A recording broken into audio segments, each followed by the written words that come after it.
Hi hello friends, എല്ലാ കൂട്ടുകാർക്കും ഇന്നത്തെ ഒറിജിനൽ എപ്പിസോഡിൻ്റെ റിവ്യൂയിലേക്ക് സ്വാഗതം. അങ്ങനെ ബാലനോട് പ്രകാശം പറയുന്നുണ്ട്, എൻ്റെ ബാലൻ താനൊരു കാര്യം ചെയ്യും, പോയിട്ടൊന്ന് അന്വേഷിച്ചിട്ട് വാ, ആ പെണ്ണിൻ്റെ പേരെന്താണെന്നും അവരുടെ സ്ഥലം എവിടെയാണെന്നും അത് കാർത്തിക മോളുടെ അമ്മ തന്നെയാണോന്നൊന്നും ഒന്ന് അന്വേഷിച്ചിട്ട് വാ. ഞാൻ ഈ ഹോട്ടലിൽ കയറിയിട്ട് എന്തെങ്കിലും കഴിച്ചോ കുടിച്ചിട്ടോ ഒക്കെ ഇരിക്കാം, താൻ പോയിട്ട് വരാൻ വേണ്ടി പറയാണ്. ആ സമയത്ത് തന്നെ നമ്മുടെ കാർത്തികയും അതുപോലെ തന്നെ ലക്ഷ്മിയും കൂടിയിട്ട് ഹോട്ടലിൽ നിന്ന് ഇറങ്ങിയിട്ട് വരുന്നുണ്ട് കേട്ടോ. അണ്ണ വണ്ടി പുറകോട്ട് എടുക്ക്, അവർ കാണണ്ട, എൻ്റെ പ്രകാശ നമ്മളുടെ വണ്ടിയെന്ന് അവർ കാണില്ല എന്ന് പറയാണ്. അങ്ങനെ കാർത്തിക ആ ഒരു ലക്ഷ്മി എന്ന് പറഞ്ഞാൽ അവരുടെ പേര് ലക്ഷ്മി എന്നാട്ടോ, അവരെയും കൂട്ടിക്കൊണ്ട് വണ്ടിയിലേക്ക് കയറുവാണ്. അതിനുശേഷം പ്രകാശം വണ്ടിയിൽ നിന്ന് ഇറങ്ങണ്ടെന്നാൽ ശരി ബാലണ്ണ, നിങ്ങൾ പോയിട്ട് അന്വേഷിച്ചിട്ടൊക്കെ വന്നാൽ മതി, ഞാൻ ഈ ഹോട്ടലിൽ ഉണ്ടാകുമെന്ന് പറയുകയാണ്. അങ്ങനെ ബാലണ്ണൻ അവരുടെ വണ്ടിയുടെ പുറകെ തന്നെ തൊട്ട് പിന്നാലെ തന്നെ പോകുക കേട്ടോ. ശേഷം നമ്മുടെ കാർത്തിക ആ ലക്ഷ്മിനെയും കൂട്ടിക്കൊണ്ട് ഒരു ഹോട്ടലിലേക്ക് പോകുവാണ്. അവിടെ എത്തുന്നതും ഒരു ഫ്ലാറ്റിലേക്ക് എത്തുമ്പോഴേക്കും അവരുടെ അടുത്ത് അവിടെ ഇറക്കുന്നുണ്ട്. ഇറക്കിയതിന് ശേഷം കാർത്തികയോട് ചോദിക്കണ്ട ലക്ഷ്മി, അല്ല മോളെ നീ വരുന്നില്ലേ ഫ്ലാറ്റിലേക്ക്? ഇല്ല, വേറൊരു ദിവസം വരാം. പറഞ്ഞിട്ടൊക്കെ വരണം കേട്ടോ, എന്തിലൊക്കെ ഉണ്ടാക്കി വെക്കണ്ടേ? അതൊന്നും അതിൻ്റെ ഒന്നും ആവശ്യമില്ല, ഇവിടെ എന്താ ഉള്ളത് അത് തന്നാൽ മതി, വരുമ്പോൾ ഞാൻ അമ്മേനെയും കൂട്ടിക്കൊണ്ടുവരാം എന്ന് പറയാണ്.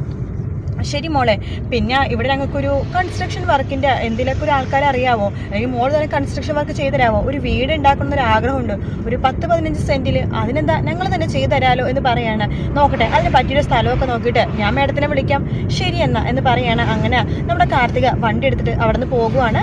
ലക്ഷ്മി ഫ്ലാറ്റിലേക്ക് കയറാൻ പോകുമ്പോഴേക്കും ബാലണ്ണൻ അവിടെ വണ്ടി നിർത്തുന്നുണ്ട്. വണ്ടി നിർത്തിയിട്ട് ബാലണ്ണൻ ഇറങ്ങും കേട്ടോ. എന്നിട്ട് ചോദിക്കേണ്ട, ഹലോ ഒന്ന് നിന്നേ എന്ന് പറയാണ്. എന്നെയാണ് വിളിച്ചത്? അതെ, നിങ്ങളുടെ പേരെന്താന്ന് ചോദിക്കുമ്പോൾ അതെന്തിനാ താൻ അറിയണത് എന്ന് ചോദിക്കുകയാണ്. അല്ല ഒന്ന് പറഞ്ഞതിന് കുഴപ്പമൊന്നുമില്ലല്ലോ, എനിക്ക് പരിചയമുള്ള ഒരാളെ പോലെ തോന്നി, അയാളാണെന്ന് കൺഫേം ചെയ്യാൻ വേണ്ടിയിട്ടാണ് ചോദിച്ചത്, പേരെന്താ എന്ന് ചോദിക്കുമ്പോൾ എൻ്റെ പേര് ലക്ഷ്മി എന്നാണ്.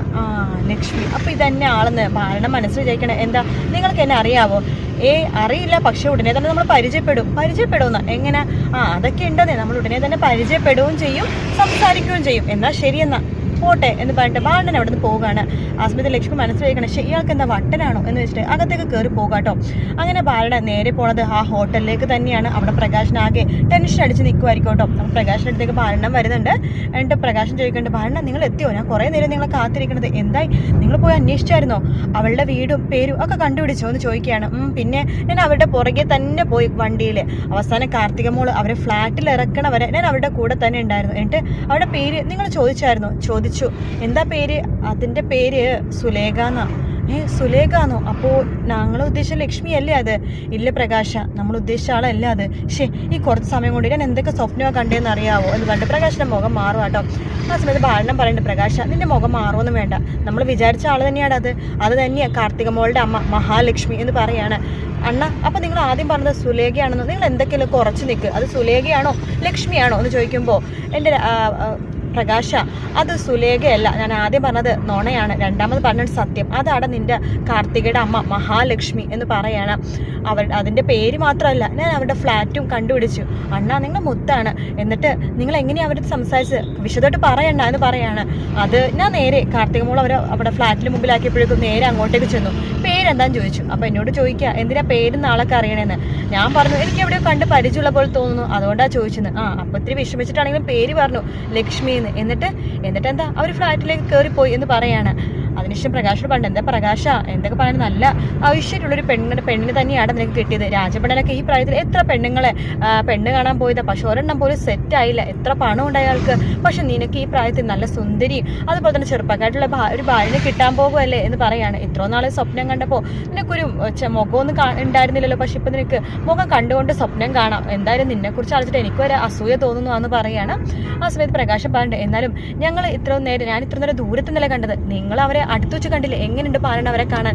സത്യം ശരിക്കും പറ, എങ്ങനെയാണ് വിശദീകരിച്ച് പറ എന്നൊക്കെ പറയുമ്പോൾ ബാലണ്ണം പറയണ്ടേ, എൻ്റെ പ്രകാശം അടുത്ത് കാണാൻ കുറച്ചൊരു സൗന്ദര്യം കൂടും, നല്ല ഭംഗിയാണ് കാണാനായിട്ട്, നല്ല ഭയങ്കര ഒരു പണക്കാരി പെണ്ണിൻ്റെ ആ ഒരു ഇതൊക്കെ തന്നെ, പക്ഷെ പാവമാണെന്ന് തോന്നുന്നു, ഭയങ്കര ഐശ്വര്യമുണ്ട്, നിനക്ക് ചേരും പ്രകാശ എന്നൊക്കെ പറയാണ്. കണ്ടതിനൊരു 38-40 വയസ്സൊക്കെ തോന്നുള്ളൂ എന്ന് പറയണ്ടേ. സമാധാനം ബാലണ്ണ, നിങ്ങൾക്ക് എന്താ കഴിക്കാൻ വേണ്ടത്? അല്ലെ കുറച്ച് പൊതിഞ്ഞെടുത്തോ, ഭാര്യക്കും മക്കൾക്കൊക്കെ കൊടുക്കാലോ. എനിക്കൊന്നും വേണ്ട പ്രകാശ. അല്ല നീ ഈ ഒരു കാര്യത്തിൽ ചിലവ് ഒതുക്കുവാണോ? വേറൊന്നും തരുന്നില്ലേ? എൻ്റെ ബാലണ്ണ, അതെ എൻ്റെ പോക്കറ്റ് 2000 രൂപയുണ്ട്, നിങ്ങളിത് പിടിച്ചോ, നിങ്ങൾ കുടിച്ച് ആഹ്ലാദിക്കുക, ഞാൻ എന്തായാലും കുടിയൊക്കെ കുറച്ച് ദിവസത്തേക്ക് ഒഴിവാക്കിയിരിക്കുക, അതിനുശേഷം വീണ്ടും നല്ലൊരു പാർട്ടി ഞാൻ നിങ്ങൾക്ക് തരാം. പിന്നെ ഞാൻ പറഞ്ഞല്ലോ ഞാനും ലക്ഷ്മി കല്യാണം കഴിഞ്ഞാൽ നിങ്ങളായിരിക്കും എൻ്റെ ഡ്രൈവർ, എന്തായാലും ഞാനൊന്ന് പോയിട്ട് വരാം, ബാലണ്ണൻ ഇവിടുന്ന് ഭക്ഷണമൊക്കെ കഴിച്ചിട്ട് പോയാൽ മതി കേട്ടോ എന്നൊക്കെ പറഞ്ഞിട്ട് പ്രകാശിന് അവിടെ നിന്ന് ഇറങ്ങുവാട്ടോ. ശേഷം പ്രകാശ് നേരെ പോണത് വീട്ടിലേക്കാണ്. അവിടെ ഭാനുമതിയമ്മ അടിച്ചു തുടച്ചുകൊണ്ടിരിക്കുകയായിരിക്കും. അപ്പൊ സമയത്ത് ഭാനുമതിയമ്മ എന്ന് വിളിച്ചിട്ട് ഇങ്ങനെ പോകുന്നുണ്ട്. എന്താണ് പ്രകാശ നിന്റെ മുഖത്ത് ഇന്ന് വല്ലാത്ത സന്തോഷം, എന്തോ ചോദിക്കുമ്പോൾ അമ്മേ കുറെ നാളായിട്ട് ഞാൻ കാർത്തിക മോളത്ത് അമ്മേനെ കാണണം, അമ്മയുടെ ഫോട്ടോ കാണിച്ചെന്നൊക്കെ പറയുമ്പോൾ അവള് കാണിച്ചു തരുന്നില്ലല്ലോ. പക്ഷെ ഞാൻ ഇന്ന് കാണേണ്ട ആളെ കണ്ടു അമ്മേ. ആരെ കണ്ടു എന്നാ നീ പറയണത്? അമ്മയുടെ മരുമകളാവാൻ പോകുന്ന ലക്ഷ്മിനെ ഞാൻ കണ്ടു അമ്മേ. സത്യമാണോ നീ പറഞ്ഞത്? അതേ അമ്മേ. പക്ഷേ കാർത്തിക മോൾ അറിയാതെ ഞാൻ കണ്ടത്. ഞാനും ബാലനും പുറത്തു പോയപ്പോൾ കാർത്തിക മോള് ഒരു ഹോട്ടലിൽ നിന്ന് ഒരു സ്ത്രീയായിട്ട് ഇറങ്ങി വരുന്നു. അപ്പൊ ഞങ്ങൾക്ക് ഡൗട്ട് തോന്നി അതാണോ ലക്ഷ്മി എന്ന്. ഞാൻ നൈസായിട്ട് ബാലനെ കൊണ്ടുപോയി അന്വേഷിപ്പിച്ചു. അപ്പൊ മനസ്സിലായമ്മേ അതാണ് മഹാലക്ഷ്മി, കാർത്തികയുടെ അമ്മ. അമ്പോ എന്റെ എങ്ങനെയുണ്ടാ എന്റെ മരുമകളാവുമ്പോന്ന് കുട്ടി നല്ല ഐശ്വര്യമുള്ള പെണ്ണാണമ്മേ എന്നൊക്കെ പറയാണ്. അതെയോ, നീ ശരിക്കും കണ്ടു? ശരിക്കും കണ്ടു അമ്മേ എന്ന് പറയാണ്. അതിനുശേഷം നമ്മുടെ പ്രകാശം പറഞ്ഞിട്ട് അമ്മേ ഞാനും അവളും കൂടി നടന്നു പോയുണ്ടല്ലോ, എല്ലാവരും പറയും മെയ്ഡ് ഫോർ ഈച്ച് അതർന്ന്. പിന്നെ ഞങ്ങളുടെ കൂടെ വരുവാണെങ്കിൽ അമ്മ കുറച്ച് മേക്കപ്പ് ഒക്കെ ഇടണം കേട്ടോ, കാരണം അത്ര സൗന്ദര്യം അവൾക്ക്. അവളുടെ മുമ്പിൽ നമുക്ക് പിടിച്ചു നിൽക്കണ്ടേ? ആണോ?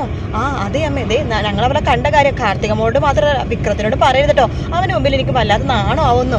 ഏട്ടാ പ്രകാശ് അങ്ങനെ നാണിക്കൊന്നും വേണ്ട എന്നിങ്ങനെ പറഞ്ഞുകൊണ്ടിരിക്കുക തന്നെ കാർത്തിക് അങ്ങോട്ടേക്ക് വരും കേട്ടോ. എന്താ അമ്മയും അതുപോലത്തെ അച്ഛനും അതുപോലത്തെ അമ്മമ്മയും കൂടി ഇത്ര സന്തോഷം എന്ന് പറയുമ്പോൾ അതോ ഒന്നുമില്ല മോളെ എന്നൊക്കെ പറയാണ്. അല്ല മോളുടെ അമ്മ മോളെ പോലെയാണോ കാണാനായിട്ട്? എൻ്റെ അമ്മ എന്നെ പോലെയൊന്നും അല്ല, ഞാൻ എൻ്റെ അച്ഛനെ പോലെ തന്നെയാണ് ഇരിക്കണത്. അമ്മനെ കാണാൻ നല്ല ചന്തമാ എന്ന് പറയാണ്. അപ്പോൾ മോളുടെ അച്ഛനെ കാണാൻ വലിയ ഭംഗിയൊന്നും ഇല്ലല്ലേ എന്ന് അമ്മമ്മ പറയുമ്പോൾ എന്താ അമ്മമ്മ അങ്ങനെ പറഞ്ഞത്? അപ്പം എന്നെ കാണാൻ ഭംഗിയില്ലെന്നാണോ? എല്ലാം മോൾ ഇടയ്ക്കിടയ്ക്ക് അങ്ങനെ പറയുമ്പോൾ അച്ഛനെന്തോ കുഴപ്പമുണ്ടെന്ന് തോന്നുന്നു, അതുകൊണ്ട് ചോദിച്ചതാ. ആ സമയത്ത് കാർത്തിക മനസ്സിലാക്കണ്ട, എൻ്റെ അച്ഛനെ കാണാൻ മാത്രമല്ല സ്വഭാവത്തിലും കുഴപ്പമുണ്ട് തള്ളേ എന്നൊക്കെ എൻ്റെ മനസ്സിലിങ്ങനെ വിചാരിക്കുക കേട്ടോ. എന്നാൽ ശരി, എനിക്ക് പോയിട്ട് കുറച്ച് തിരക്കുണ്ട്, ഞാൻ പുറത്തേക്ക് പോകുവാണെന്ന് പറഞ്ഞിട്ട് നമ്മുടെ കാർത്തിക പുറത്തേക്ക് പോകാം കേട്ടോ. അതിനുശേഷം നമ്മുടെ പ്രകാശിയുടെ അമ്മമ്മ പറഞ്ഞിട്ടാ പ്രകാശ നീ ശരിക്കും പോയിട്ട് ആസ്വദിച്ച് പ്രണയിച്ചോടാ എന്നൊക്കെ പറയാണ്. നിനക്കിപ്പോൾ ശരിക്കും പ്രണയിക്കാണ്ട് അവളെ ശരിക്കും കണ്ടല്ലോ, അപ്പം നിന്നെ പ്രണയത്തിലേക്ക് ശരിക്കും പ്രണയിച്ചോ? ഈ 75 വയസ്സുള്ള അമ്മ 55 വയസ്സുള്ള നിനക്ക് അനുഗ്രഹം തന്നിരിക്കുക, ശരി അമ്മ എന്നൊക്കെ പറഞ്ഞ് പ്രകാശം സന്തോഷത്തോടെ പോകണാണ്. പിന്നെ കാണിക്കണ ഷാരിനെയാണ്. ഷാരി ആകെ വിഷമിച്ച് റൂമിലിരിക്കുന്ന സമയത്ത് അവിടേക്ക് മനോഹർ വരുവാ കേട്ടോ. മനോഹർ ചോദിക്കണ്ടേ സത്യം പറ, ആ കുഞ്ഞിനെ നിങ്ങൾ എന്ത് ചെയ്തു? ഏത് കുഞ്ഞിനെ? എൻ്റെ കുഞ്ഞിനെ.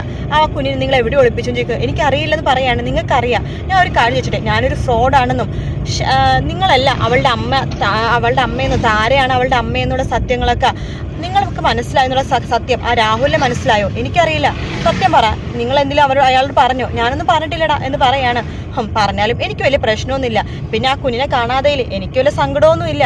പിന്നെ അതിനെ ഇടയ്ക്ക് കളിപ്പിക്കുമ്പോൾ ഒരു ചെറിയൊരു വിഷമം തോന്നുന്നുണ്ടെങ്കിൽ വലിയ കുഴപ്പമൊന്നുമില്ല. പക്ഷെ നിങ്ങളുടെ മോളുണ്ടല്ലോ, ഇതേ മുകളിൽ നിന്നിട്ട് ഭയങ്കര കരച്ചിലാണ്. അവളെ പോയിട്ടൊന്ന് ആശ്വസിപ്പിക്കാൻ നോക്ക്.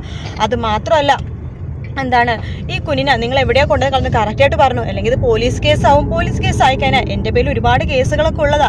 അതുകൊണ്ട് പോലീസായിട്ട് വന്ന് അന്വേഷിച്ചു കഴിഞ്ഞാൽ എൻ്റെ എല്ലാ കാര്യങ്ങളും പോലീസായിട്ട് തുറന്ന് നിങ്ങളുടെ മോളോട് പറയും. പിന്നെ നിങ്ങളുടെ മോള് നെഞ്ചു പൊട്ടി ചത്തുപോകും. അതുകൊണ്ട് സത്യങ്ങളെല്ലാം ഇപ്പം തന്നെ പറയണതാ നല്ലത് എന്ന് പറയാണ്. എടാ എനിക്കറിയില്ലടാ എന്ന് ഷാരി പറയുമ്പോൾ നിങ്ങൾക്കറിയാം. ഭിക്ഷക്കാരൻ ഇങ്ങോട്ടേക്ക് വന്നു, അതിനുശേഷം വാതിൽ തുറന്നെടുക്കുമായിരുന്നു. ഭിക്ഷക്കാരൻ തിരിച്ചു പോണതും കണ്ടു. അതെല്ലാം നിങ്ങളുടെ ഭർത്താവ് തന്നെയാണ് പറഞ്ഞത്, ബഗാസുരൻ. അയാൾ കറക്റ്റായിട്ട് അപ്പം തന്നെ ക്യാമറ നോക്കാൻ പറഞ്ഞു. അതിനർത്ഥം അയാൾക്ക് ക്യാമറയിൽ അത് 18 നന്നായിട്ട് അറിയാം. അതുകൊണ്ട് തന്നെയാണ് അയാൾ ക്യാമറ നോക്കാൻ വേണ്ടി ഇത്ര ഉറപ്പിച്ച് പറഞ്ഞത്.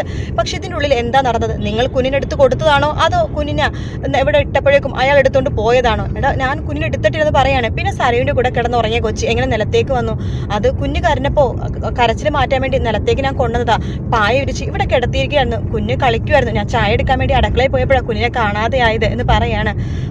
ഞാനൊരു കാര്യം പറയാം, പോലീസ് കേസൊക്കെ ആയി കൈവിട്ട് പോകും കാര്യങ്ങൾ. നിങ്ങളുടെ മകള് പൊക്കത്തിന്ന് പൊട്ടിക്കരണ്ട്, എന്താ വെച്ചാൽ നിങ്ങൾ ചെയ്തു, ഞാൻ പോകുക എന്ന് പറഞ്ഞിട്ട് മനോഹർ അവിടെ നിന്ന് പോവാണ്. ഷാരി മുകളിലേക്ക് കയറാൻ പോകുന്ന ഭാഗത്തോട് കൂടിയിട്ടാട്ടോ എപ്പിസോഡ് തീരുന്നത്. വീഡിയോ ഇഷ്ടപ്പെട്ടെങ്കിൽ ലൈക്ക് ചെയ്യുക, സബ്സ്ക്രൈബ് ചെയ്യുക, കമന്റ് ചെയ്യുക. മറ്റൊരു വീഡിയോ ആയിട്ട് വീണ്ടും കാണാം. Take care, bye bye.